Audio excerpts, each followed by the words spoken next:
Vaya, vaya, cómo ha cambiado la situación. La verdad es que hoy se han juntado el hambre con las ganas de comer. Primero Rusia anunciando ese recorte de 500.000 barriles diarios en la producción, que ha vuelto a disparar el precio del petróleo por encima de $86. La inflación en China, pues bueno, ha quedado por debajo de lo previsto, y algo que algunos podrían pensar, bueno, pero si esto es nuevo, ¿no? No es lo que se busca, que haya una desinflación. Bueno, no, en el caso de China no. En el caso de China se esperan datos inflacionistas más altos por el empuje de la demanda, así que no está llegando ese empuje, y el crecimiento esperado pues seguramente tampoco será el previsto. Luego está el tema de la curva de tipos en Estados Unidos, que sigue invirtiéndose el 2 años frente al 10 años, en fin. Color rojo colorado, ¿eh? Hoy en las bolsas IBEX 35 abajo ya casi un 2%, hay lucha o pelea por no perder el nivel de los 9.000 puntos, el DAX se trabaja un 1,54%, el Stoxx 50 tres cuartos de lo mismo, y eso que el DAX y Euro Stoxx 50, pues bueno, hace ayer o antes de ayer es que estaban también a poquito, a un 1, un 2% de volver a marcar máximos históricos. Saludamos ya a David Galán de Bolsa General. Hola David, ¿qué tal? ¿Cómo estás? Muy buenas tardes.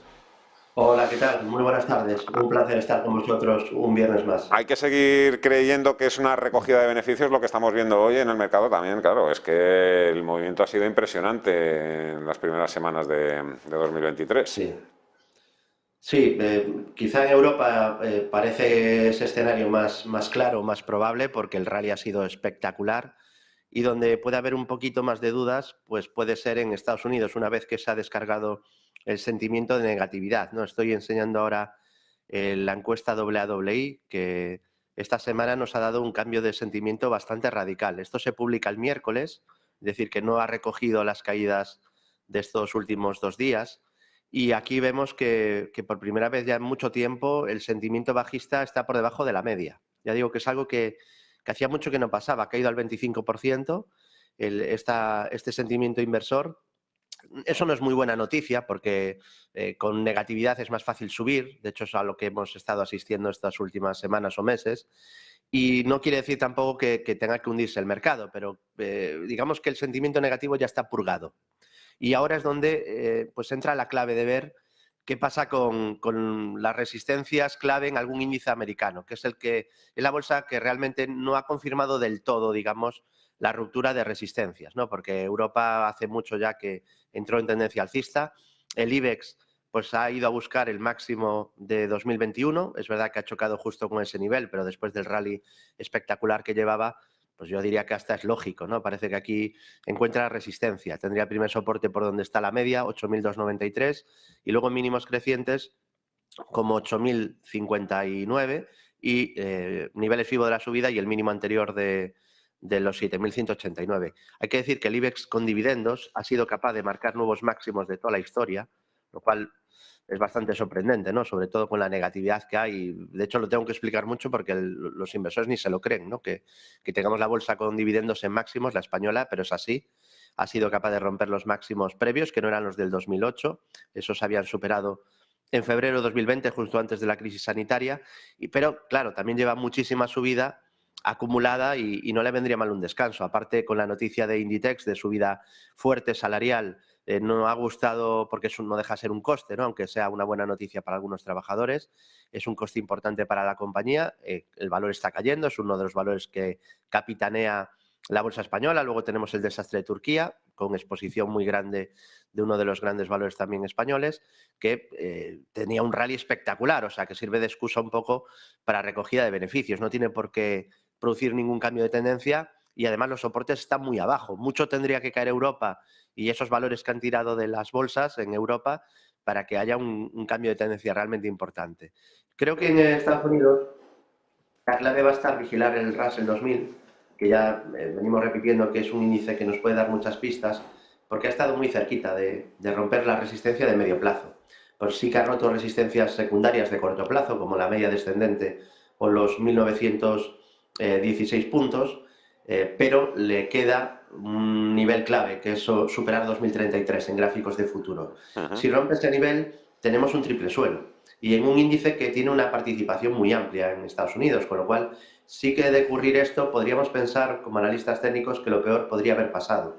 Ya digo que es un triple suelo importante, grande, de medio plazo, después de caídas también importantes, porque es desde los índices que sufrió. Corrigió al 61,8 de la subida previa, prácticamente, igual que el Nasdaq.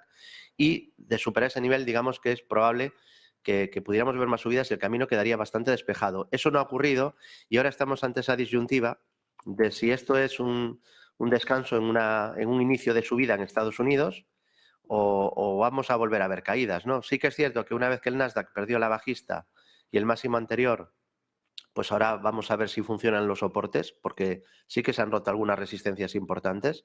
Así que la clave aquí va a estar en si es capaz el Nasdaq o el SP también, que es una situación similar, de mantenerse por encima de la media, que se ha girado al alza, y de hacer simplemente, pues a lo mejor un throwback a la media o incluso un poco más arriba, la zona de resistencia rota que eran los máximos de diciembre, ¿no? Aquí va a estar un poco la clave. Si vemos que rompe la media con fuerza, la situación en Estados Unidos se puede volver a complicar. Pero ya digo que en Europa la tendencia es claramente alcista y pues lo normal sería un retroceso. Estaba muy sobreextendido el movimiento y en Estados Unidos sí que no se ha confirmado del todo el movimiento alcista y ahora pues vamos a ver si funciona el soporte de la media y eso sí que podría indicarnos que estamos ante un cambio, ¿no? De que la situación ya es alcista en Estados Unidos y ahora vemos que se corrija hacia las resistencias que ahora son soporte o a la media de 200 sesiones.